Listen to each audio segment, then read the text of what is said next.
అందరికి కూడా మొట్టమొదటిగా 77వ రిపబ్లిక్ డే శుభాకాంక్షలు. ఈరోజు ఢిల్లీ కోట మీద ఇప్పుడు ప్రత్యక్షంగా ద్రౌపది ముర్ము గారి కార్యక్రమం జరుగుతూ ఉంది. అది ఎర్రకోట మీద జరిగేటువంటి చారిత్రాత్మక సంఘటన. దానికి విదేశాల నుంచి కూడా ఈరోజు అతిథులు వచ్చారు. కాకపోతే మళ్ళా పెద్దారివాడంలో ఈ రిపబ్లిక్ డేను ఎందుకు గాను దీక్షా శిబిరం ముందు జరుపుకోవలసి వచ్చింది అని చాలా చక్కగా వివరించిన అందరికీ కూడా ధన్యవాదాలు. అంటే సమస్య అనేటువంటిది ఎక్కడ ఉంది, దీని యొక్క మూలాలు ఏమని గుర్తించిన యువకులకు అందరికి కూడా మరొక్కసారి అభినందనలు. అంటే మన ప్రయాణం కరెక్ట్ గానే పోతా ఉంది అని. ఎందుకంటే యువకుడు ఒక మాట అన్నాడు, ఒక స్టెప్ అని. అంటే మనం వేస్తున్న స్టెప్ కరెక్ట్ గానే పోతున్నామని. కరెక్ట్ గానే పోతున్నామంటే ఏం లేదు, దగ్గర దారిలో ఉంటుంది. ఇప్పుడు మనం అదోని పోవాలంటే డైరెక్ట్ గా పోవచ్చు, ఇళ్ళ మీద పోవచ్చు, అంటే కవతాల మీద పోవచ్చు, ఎన్నైనా పోవచ్చు. కానీ ఏది దగ్గరి దారి, ఏది సరైన దారి, ఏ దారిలో పోతే మనము తొందరగా చేరుకుంటామని నిర్ణయించుకునేదే ఉద్యమానికి ఒక గీటురాయి అని చెప్తున్నాం. అది మనం నిర్ణయించుకున్నాం. ఈరోజు పరిస్థితులు చాలా ఇబ్బందికరంగా ఉన్నాయంటే మనము గెలిచినట్లే మనం భావాలి. అంటే మనం పోయేది కరెక్ట్ గా పోతున్నాం కాబట్టి. అంటే ఇక్కడ నుంచి ఆదోని మేము పోతున్నామంటే మధ్యలో అడ్డం వేస్తున్నారంటే వీళ్ళు ఆదోని చేరుకోకూడదు, అంటే వీళ్ళ గురి ఆదోని అనే అర్థమైపోయింది వాళ్ళకి. ఎవరికి ఎవరైనా కానీ వాళ్ళు ఆ స్థానంలో ఒక రాజున్నా ఒక ప్రభుత్వం ఉన్నా చేసేదే.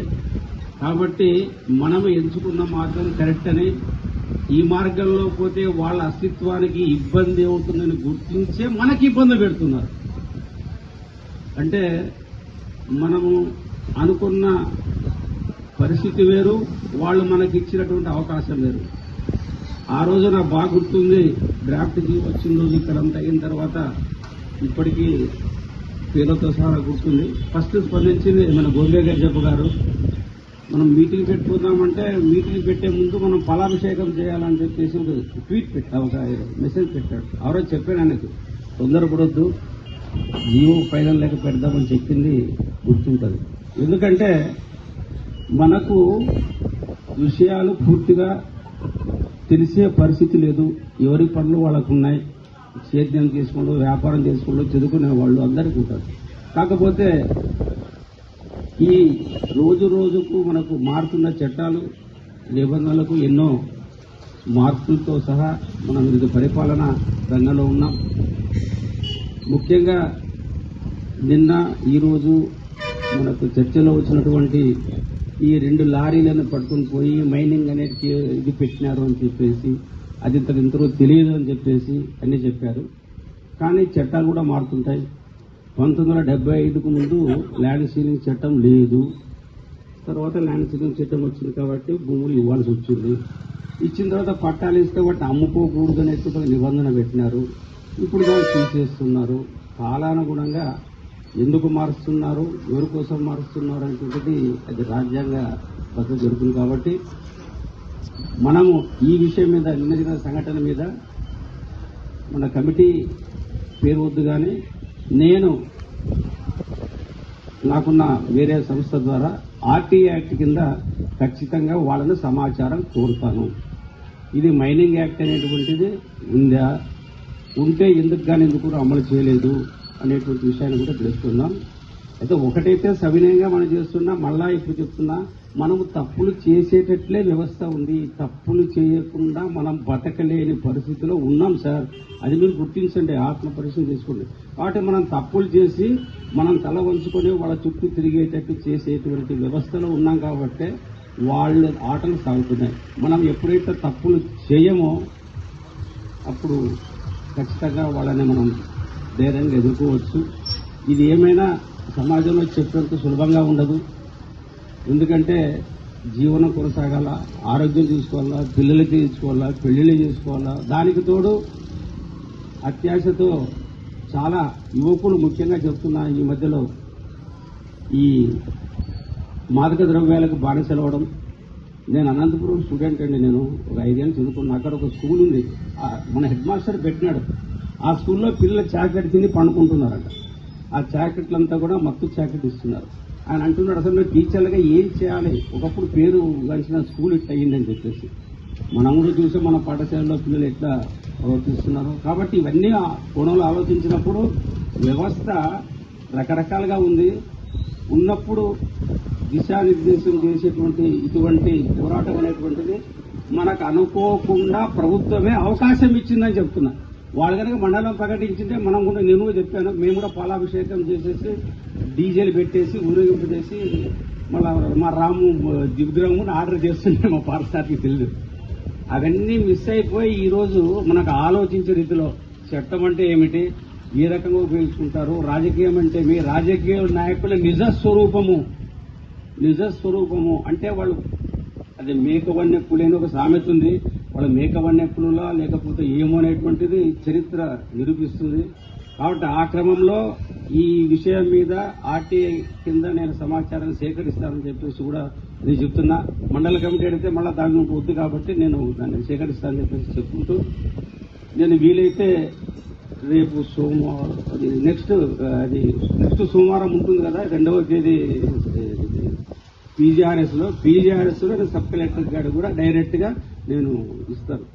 మండల కమిటీలు వద్దు, ఎందుకంటే మళ్ళీ వెళ్ళిపోవద్దు. నాకు ఆడానే సంస్థ ఉంది, దాని తరఫున, లేకుంటే మా గ్రామాభివృద్ధి సంఘం రాము సారు కేసు ఉంది, దాని తరఫున సమాచారం సేకరిస్తే దాని మీద క్లారిటీ తీసుకొద్దాం. అది కనుక తప్పు అని తేలితే మాత్రం మనము తాలూకా పోలీస్ స్టేషన్ దగ్గర ధర్నా చేస్తాం సార్. ఖచ్చితంగా ఇది లేదు, కక్ష సాధింపు అని ఏమాత్రం సమాచారం జరిగినా పోలీసుల దౌర్జన్యం నశించాలి అని మనమనడం కాదు సార్. పత్తికొండలో మన జరిగింది, బాగా చదవండి, మనం చదవం. పత్తికొండలో చిన్న ఇన్సిడెంట్ ఒకటి జరిగేటువంటిది మనకు టర్నింగ్ పాయింట్. అది మన ఊర్లో చాలా బాగుంది, చాలా బాగుంది. మన ఊర్లో పిహెచ్డీ చేసిన వాళ్ళే 6 మంది ఉన్నారంటే మనమే గర్వపడాలి. కాబట్టి ఈ అసెట్ను మనం సాధించుకోవాలా, మనం నిరూపించుకోవాలా. కానీ ఒక్కటి చెప్తున్నా, దురలవాట్లకు దూరం కావండి. తెరపతి నుంచి చెప్తున్నాడు మనం తప్పులు చేయకూడదని, దురలవాటుకు దూరం కానివ్వండి. నేను అడుగుతాను, నాది అత్యాశ కావచ్చు, కానీ మనం రేపు ఇట్లే కొనసాగితే ఒక రోజుకు, అంటే రేపు రాబోయే అక్టోబర్ 2వ తేదీకంతా ఆ రోజైనా కనీసం మా ఊర్లో ఎటువంటి మాదక ద్రవ్యాలు అమ్మకుండా ఒక ఉద్యమం చేపట్టారు. అదంటే తప్పు అంటారు. ఇప్పుడు ఎవరో సారా అమ్మేత నేను అమ్ముకోవచ్చు, డబ్బు కాదండి. డబ్బుతో పాటు ఆరోగ్యాలు చెడగొడుతున్నారు. కాబట్టి ఆ దిశ కూడా ఆలోచించాలా. మనము గుణాత్మకంగా కూడా పెరిగిన రోజు, ఇప్పుడు ప్రవచనాలు పెడతాడు మన గజారప్ప చాలా ధార్మికంగా ఉంటాడు. ప్రవచనాలు వింటాము, అది మళ్ళీ పురాణ ఏళ్ళకు మాడైతే బందేగా తింబాకు మాడైతేనే పద్ధతి వద్దు. మనం చెప్పింది పురాణం కాదు, ఇది మన చరిత్ర. కాబట్టి మనం ఆ దిశగా కూడా ఆలోచించండి. ఆదర్శంగా పెరిగి ఈ గ్రామం ఆదర్శంగా కావాలని, ఈ పోరాటం ఆగదని, ఆపే శక్తి ఎవ్వరికి లేదని నిరూపించే బాధ్యత మన మీద నేను చెప్పుకుంటూ, నేను మీ స్పందనకు నా ప్రతిస్పందన ఇలాగే ఉంటుంది, ఇలాగే ఉండేటట్టు చేయండి. చేస్తాం సాధిస్తామని చెప్పుకుంటూ, గ్రామ ప్రజల ఐక్యత, మండలం ప్రకటించేంత వరకు రాజకీయ నాయకులకు,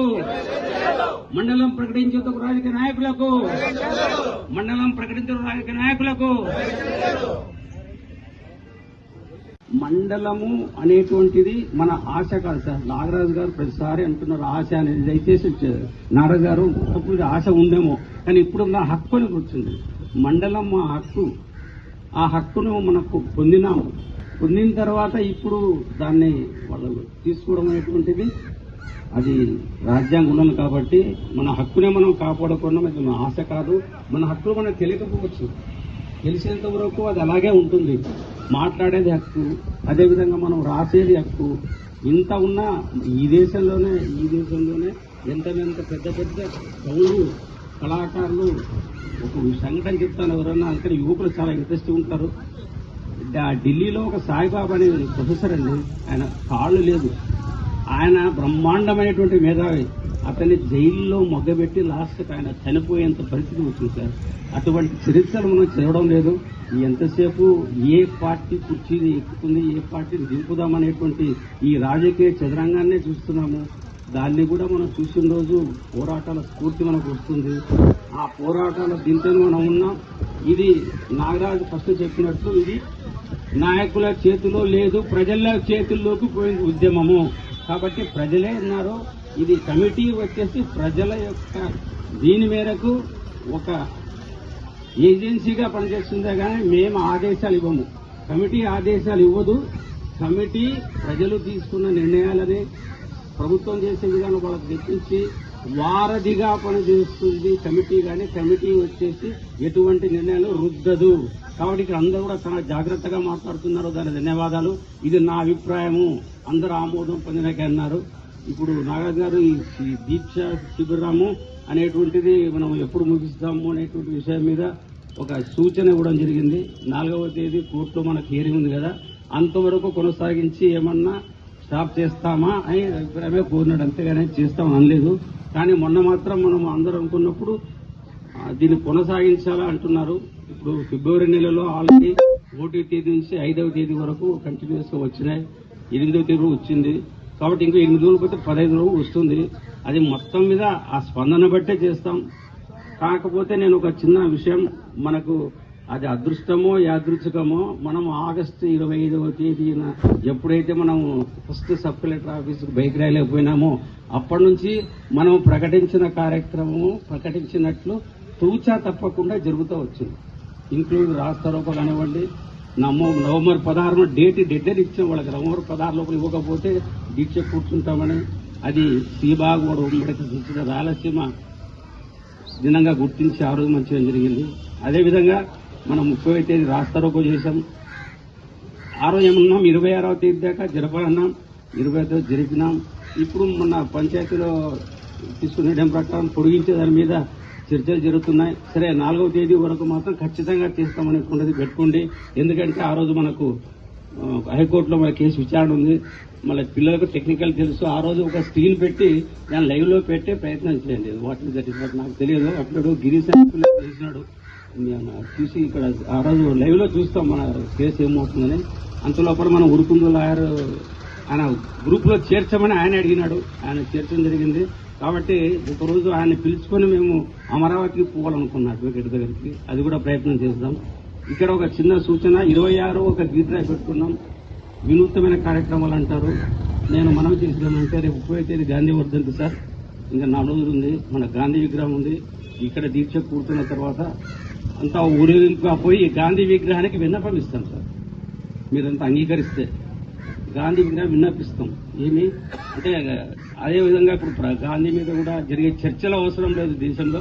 మనము గాంధీ ఒక జాతిపితగా గుర్తించిన ఈ దేశంలో ఉన్నాం కాబట్టి మనం 30వ తేదీ ఇక్కడ మనం దీక్ష ప్రారంభించుకుని అక్కడ పోయి వినతి పత్రం ఇచ్చి అక్కడ ఒక చిన్న సమావేశం మాదిరి చేసుకుందాం అనేటువంటి ఒక ప్రతిపాదన. దానికి అంగీకరిస్తే చప్పట్లు పోతండి కంటిన్యూ చేస్తాం. సో 30వ తేదీ అక్కడ చేస్తాము. తర్వాత ఈ షెడ్యూల్ ప్రకారం ఆలోచిస్తే 100 రోజులు కావాలంటే ఏప్రిల్ 9కి అవుతుంది. ఎంత లెక్క తీసి పెట్టినా ఏప్రిల్ 9వ తేదీకి 100 రోజులు అవుతుంది. అది ఒక గుర్తు పెట్టుకోండి. 100 రోజులు అనేది ఒక జనరల్ గా 100 అనేది ఒక నంబర్. సినిమా కూడా 100 మన పాత రోజుల్లో. కాబట్టి అది 100 రోజులు చేస్తామన్నది. ఇంకొక గురి ఏమంటే నిన్ననే మన మిత్రుడు అంటారా ఏమంటారో తెలియదు కానీ దత్తు వాళ్ళ తండ్రి చాలా చక్కగా మాట్లాడి వాళ్ళు 3వ తేదీ కూర్చొని ఇక్కడ ఆ రోజు పున్నమి రోజు ఒక హోమం కూడా చేస్తామని చెప్పినటువంటి స్ఫూర్తి చేశారు. గాయత్రి రథోత్సవం మే 1 అవుతుంది ఈసారి. మీకు